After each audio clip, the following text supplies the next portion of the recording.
you don't play the game of baseball on paper. Mike Fultonevich has the game of his life, outduels Jack Flaherty, the announcer's favorite son, 3-0. Absolutely amazing today. 7 innings, shutout ball, 3 hits, 7 strikeouts, no walks, most importantly. Thank you, Brian McCann, for suggesting that two-seamer. I don't think he threw a ball over 95 miles an hour today, but he was in complete control of the strike zone, just pitching and not throwing through the catcher like we've seen in the past. 2018 All-Star Mike Fultonevich is showing up in a big way at the right time. A must win, just absolutely amazing. And in the few jams that he got into, one after a rare error by Ozzie Albies on a ground ball by Paul DeYoung. If he had it to do over again, he would have two-handed that instead of playing it off to the side because it was a hot smash. But he was able to strike out Harrison Bader with a nasty slider. Mike Fultonevich can throw the slider too very well. It was dancing and darting all day, 7 strikeouts. And then the one pitch that my heart went into my throat was the Colton Wong fly out to Matt Joyce at the warning track in the 4th inning. It would have made it a 2-1 game at that point, but the wind just pushed it down enough, and thank God. And then he gave up a 2-out 0-2 flare to Yadier Molina. Not a bad pitch, just stuck his bat out there, and then got a double play off the bat of Colton Wong to end his day with an exclamation point. Just absolutely amazing. On the offensive side of the ball, we didn't do too much, but we did just enough.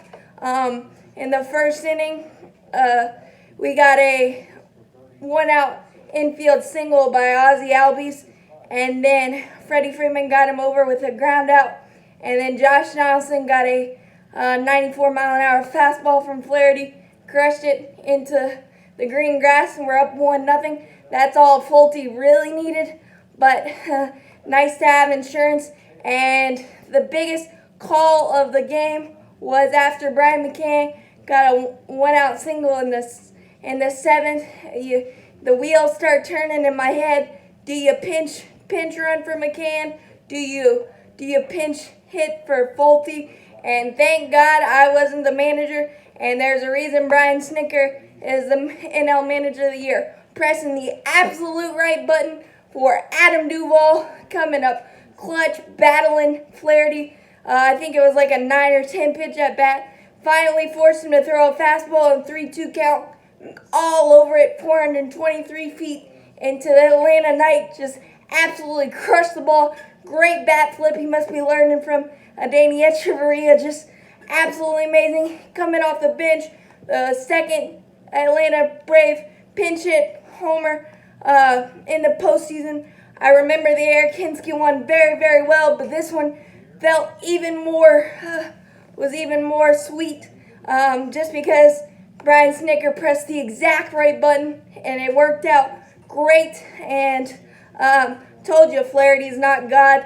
But and then in the 8th, Max Fried came in, the super reliever, had another awesome inning, 2 strikeouts, sandwiched between a little flare by Martinez. Wasn't a bad pitch, just stuck his bat out there like they did all day actually, but was able to strike out the next guy, 2 strikeouts. He just seems totally in control of his emotions, and his curveball is just great. Now, in the 9th, it got a little hairy. Mark Melanson, you're going to have to pay for my medical bills. After falling behind Tom Edman 3-0, was able to get him to ground out, the biggest play of that inning, because if he gives up a leadoff walk and then Paul Goldschmidt gets that dumb single, wasn't really hit hard up the middle, 1st and 2nd, but it ended up just a single, and then another single by Ozuna on not a bad curveball, and then he was able to bow up and